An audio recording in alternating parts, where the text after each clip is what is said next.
Bonjour, je vais vous expliquer la proportionnalité et tous les problèmes concernant la proportionnalité. Commençons par la définition. Deux grandeurs sont proportionnelles lorsque l'on obtient les valeurs de l'une en multipliant les valeurs de l'autre par un même nombre. Bon, on va expliquer cette définition selon ce problème. Un épicier vend ses mandarines à 1,06 € le kilogramme. Donc, dans ce problème, il y a une situation de proportionnalité entre la masse ou bien la quantité et le prix. Bon, que signifie cette phrase en termes de proportionnalité et compléter le tableau suivant. Bon, si on prend ce tableau-là et la masse et le prix. Donc, d'après la donnée, 1 kg coûte 1,6 €. Donc, comment on peut compléter pour trouver les autres? En supposant que cette situation est une situation de proportionnalité. Donc, on doit multiplier 2 par un nombre pour obtenir la réponse ici. D'après cette donnée-là, 1 et 1,6. 1 fois combien égale 1,6? 1 fois 1,6. Donc, il faut multiplier 2 par 1,6 pour obtenir la réponse. 5 par 1,6 pour obtenir la réponse. Et l'inverse, on divise par 1,6. Ça veut dire 14,4 divisé par 1,6 et 20 divisé par 1,6. C'est-à-dire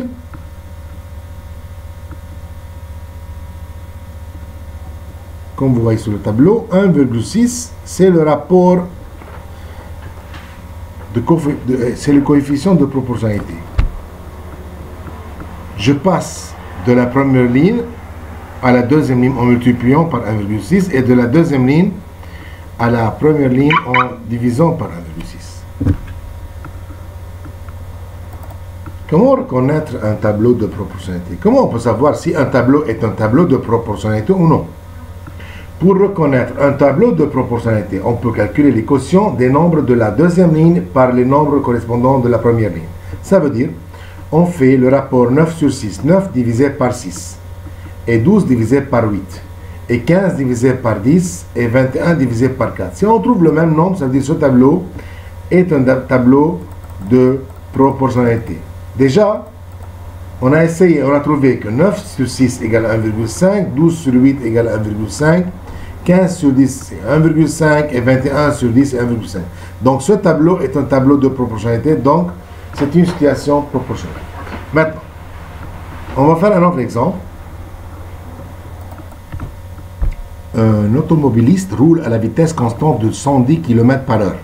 Ça veut dire pour chaque heure, il conduit 110 km. Il parcourt 110 km. La distance 110 km pour chaque 1 heure. Donc, la relation entre le temps et la distance pour chaque 1 heure, 110 km. Ils ont dit compléter le tableau suivant.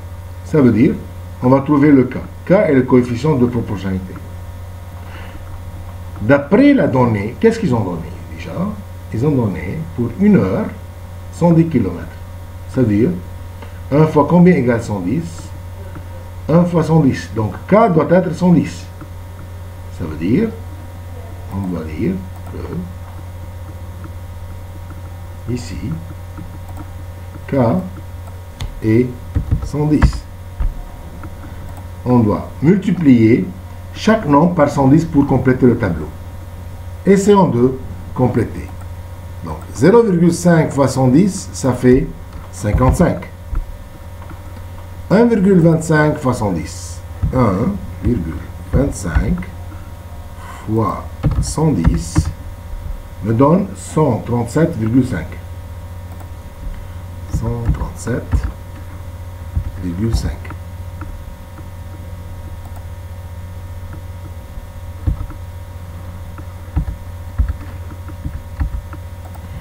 « 2,5 fois 110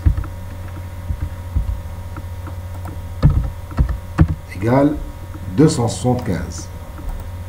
275 et 3,75 fois 110 égale 412,5. Comme ça, on a complété le tableau en supposant qu'il est un tableau de proportionnalité. Déjà, comment on a complété le tableau? En trouvant le coefficient de proportionnalité. C'est quoi le coefficient de proportionnalité? C'est le rapport. C'est le quotient de chaque rapport. 55 sur 0,5 me donne 110. 137 divisé par 110, divisé par 1,25 me donne 110. 275 divisé par 2,5 me donne 110. Donc, ils ont dit calculer ou déduire la valeur de K. Déjà, on a trouvé. Comment on l'a trouvé? D'après cette relation, d'après la donnée, que 110 km pour 1 heure, et on va calculer dans chaque cas distance sur temps. Les distances sur temps, qu'est-ce qu'elle me donne? Elle me donne, ça c'est la vitesse. C'est la vitesse, c'est 110. Donc, ce rapport est un rapport entre deux grandeurs, distance et temps. Distance sur temps, qu'est-ce qu'elle me donne? Une deuxième grandeur qui est la vitesse. Une autre application pour justifier si ces deux suites sont proportionnelles. Ça veut dire, est-ce que ces deux suites sont proportionnelles? Deux suites sont proportionnelles si les rapports des nombres correspondants sont égaux. Comment ça veut dire? Ça veut dire, je veux faire le rapport de 5 par 2. Si je fais 5 divisé par 2, il me donne 2,5. De même, si on fait 12,5 divisé par 5, 12,5 divisé par 5 me donne 2,5. 17,5 divisé par 7, 2,5. 22,5 divisé par 9 me donne 2,5. Donc, si vous remarquez, le rapport ne change pas. Le rapport est le même, donc ce sont deux suites proportionnelles. Si on trouve que le rapport change, ou bien un rapport change, cette suite, ou bien ces deux suites ne seront pas proportionnelles. Vérifions si ces deux suites sont proportionnelles. On va faire la même chose. 7 divisé par 16,1. Donc, 7 divisé par 16,1. Oh. 0,43. Ok, on continue. Donc, 8,5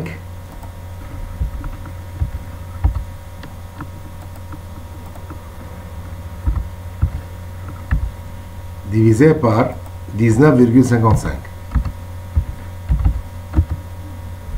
0,43. Faisons l'inverse. On fait 16,1 pour trouver un nombre entier ou bien décimal divisé par 7, donc 2,3. Là c'est mieux. 2,3. Donc 19,55 divisé par 8,5. Donc 19,5 divisé par 8,5 me donne 2,3. 25,76 divisé par 11,2 me donne 2,3. Donc, ces deux suites sont proportionnelles. OK? Parce qu'on a trouvé le même rapport, le même quotient des rapports. C'est le coefficient de proportionnalité. Donc, on a fait le rapport entre la première suite avec la deuxième suite 16,1 sur 7, 19,55 sur 8,5 et 25,76 sur 11,2 et on a trouvé le même rapport. Prenons cet exemple-là, 7, 8, 9 et 5, 6, 7 sont-elles proportionnelles? Voyons. 7 sur 5, si on prend On fait 7 divisé par 5 me donne 1,4. Si on fait 8 divisé par 6, me donne 1,33. 8 divisé par 6 me donne 1,33. Et 9 divisé par 7 me donne 1,28. Donc, c'est pas la même chose. C'est pas le même rapport. Donc, ces deux suites ne sont pas proportionnelles.